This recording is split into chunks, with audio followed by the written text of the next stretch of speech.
folks, Craig Danger, vinyl record player. Hey-o! Just here to let you in on Vinyl Finds number 27. Found a few classics locally here in San Diego, California. Got some winners. I'm going to start off with a little bit of what I would call a collection foundation, a build from basically scratch. Of course, I had a compilation. It was more Creedence Gold, but I didn't have Bayou Country. That's for sure. You know what's funny about Creedence is that the more that I listen to kind of their B-sides, the more I'm like, wow, very complete band. Very John Fogerty, woo, what a genius this gentleman is and was. Obviously he's known for, maybe he doesn't as much love this period of his career anymore. A lot of problems for John with Fantasy Records. But anyway, Bayou Country is actually a really fun little album. This one's a good one. Picked this up for about 9 bones. And of course we have this one as well. Same price, but 9 bones. Green River, around the same period. Thing about Creedence, not a long career, but packed with quality songs. Very surprising band, really. Green River, of course, has Green River, Bad Moon Rising, Commotion. But then, again, going back to those album tracks, the deep cuts, very, very good. Really good. And then the three, we got the triad of Creedence Clearwater Revival. I actually picked this one up in the $3 bin, shockingly enough. You know what? I missed this one a couple of times because I was like, wait a sec, that's the one. And if you don't know much about Creedence, what you should know is that their last LP, which basically after that they broke up, the old drummer and the bassist were like, you know what, hey man, hey John, we would like to write and perform songs too. So I'm sure that won't destroy our career. It did. Unfortunately, those songs ended up being trash.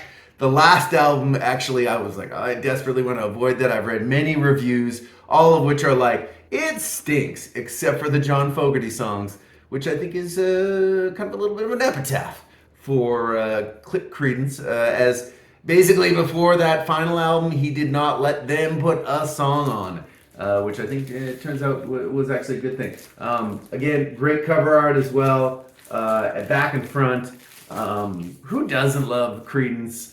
If you like the rock and rolls, Creedence is hard to hate, but this one I was very happy to pick up for a cool 3 bones. Did a little cleanup on this one. Looks good. Sounds great. This one, picked this one up on the advice of soul vinyl community legend, Lawrence, the Mellow Man. I hopefully will put a link to his channel if you're interested in some excellent soul and funk. And also needle drops. Brother does a lot of needle drops that are fantastic. A lot of deep funk, a lot of Latin. Great channel, Lawrence the Mellow Man. He was talking about this as, I think it was sort of a, not a rare, but a relatively undiscovered record. Oh, this is good. This is really good. So, my sense on it is that it has a real, not let's get it on, but a real what's going on Marvin Gaye feel. But this guy, his voice is very chameleon-like. He sounds like a lot of artists, but then at the same time, sounds like J.R. Bailey. This is from '74. The cover art, might be able to do with a little bit of work on this cover art. But this one I just picked up. This one was a high-end picture, or a high-end, buy, simply because, again, I don't think you can find this in the wild. I'm pretty sure originally this record probably sold 1,000 copies. But J.R. Bailey, just me and you. Thank you again to Lawrence the Mellow Man. Check out his channel. Subscribe to the guy. If you like the soul, you like the funk, dude is the guy you want to subscribe to. A couple of dollar bin pickups here. How about the OJ's Live in London from either 73 or 74.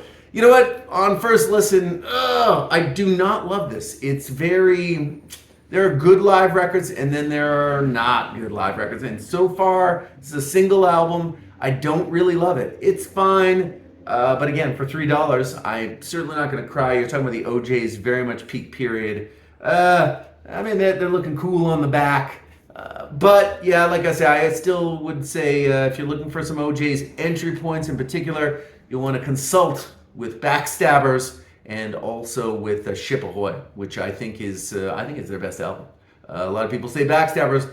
The Danger says Ship Ahoy, so we're gonna have a battle. And frankly, everyone wins because it sure is funky. Anyway, live in London from '73. Again, it's not their best work, but for $3, I'm not gonna cry. Another $3 number. This is probably from '75 on the Stax. Oh, no, is this actually on the original Stax? Oh, it is. We got the old finger snap in here. Best Johnny Taylor. I have an album by him called Tailored in Silk. I don't love it. It's super ballad heavy. But then I was on the Instagram and one of the gentlemen that I follow put up a Johnny Taylor jam from about '78 while he was on the RCA label. And I was kind of floored. So I was like, you know what? Picking up a best of for 3 bones is not going to kill anybody. And Johnny is one of those guys, right? He was one of those soul guys who was around forever. Obviously, his huge hit was, of course, Who's Making Love from '68. Completely helped Stax at a time when they desperately needed help, particularly because I think it sold the most of any single they had ever released back then. Then, of course, I think around '76, '77, he had I don't know that it was number 1, but it was top 10, Disco Lady, which opened up a whole new era of his career. In the '80s, he recorded for Malaco Records, which I'm told is very good stuff. I would be suspect. Some of that '80s production, woo, it's a little too very rough. Even the sound of the drums, I'm just, not my thing. But this, of course, is his Stax work, which is basically '68 until about '74. Worth a pickup if you see it. Probably a good entry point. I don't know that I can recommend Johnny Taylor albums as particularly big entry points, more because I'm unfamiliar. Another collection builder, a deuce of collection builders. I'll keep on pushing the impressions. This one was about 15 bones. Obviously, the title track, Amen. Woo! Talking about my baby. Yeah, I ain't supposed to. Doesn't matter. Legendary album by a legendary band.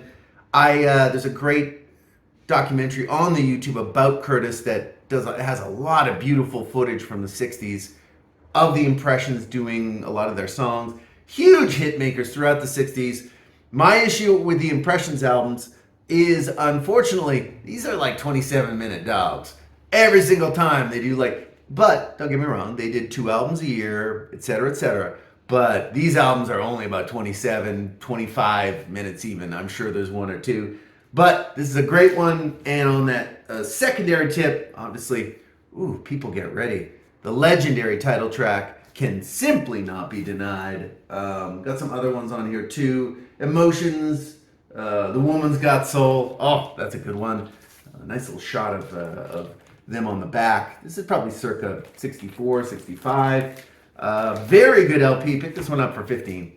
You're not going to get an Impressions album in condition this good for less than, I would say, about 15. But if you do, again, I would say, remember, you're going to have to get up in about 13 minutes to flip the side.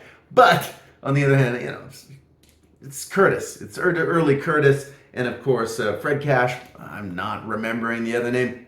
I'm going to put that up in post, though, I'll tell you that. People get ready. The Impressions, you can't really go wrong. You can't go wrong with the Impressions. They're always miraculous. And we'll end off this beautiful vinyl finds today with another greatest hits. Another greatest hits. When I see these jams in the $3 bin, I really kind of have no choice sometimes. I don't know that I would be a keen, monstrous listener of Buffalo Springfield on streaming, but now that I've got an LP, it's a great record, and for $3, I'm not gonna. How do you complain? Good condition once I cleaned it up. The only thing that puzzles me about this one, actually, about as far as tracks, is simply that Child's Claim to Fame. That is, of course, I believe it's a Richie Furay jam by the band. Not on this. I think it should be. I think that's such an immense sort of country rock song. Some great pedal steel on that, or at least dobro. And should be on this one, but this one's got, all the classic For What It's Worth, Mr. Soul, Broken Arrow, a lot of really cool stuff. Expecting to Fly, early Neil, early Stephen Stills, early Richie Furay. That's a triad of amazing creativity. It's kind of a little bit of a shame that they only did 3 albums, really 2.5, I think is the word.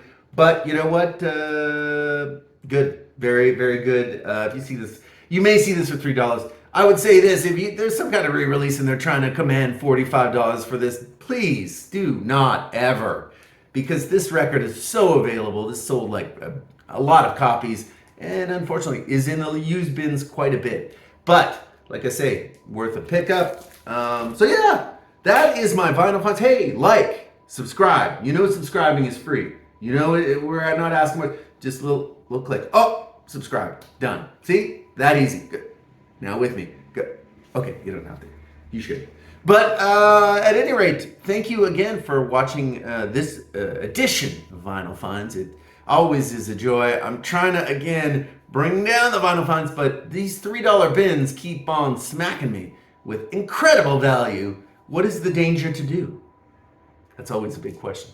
But you know what? I'm going to go ahead and I'm going to see you on the next one.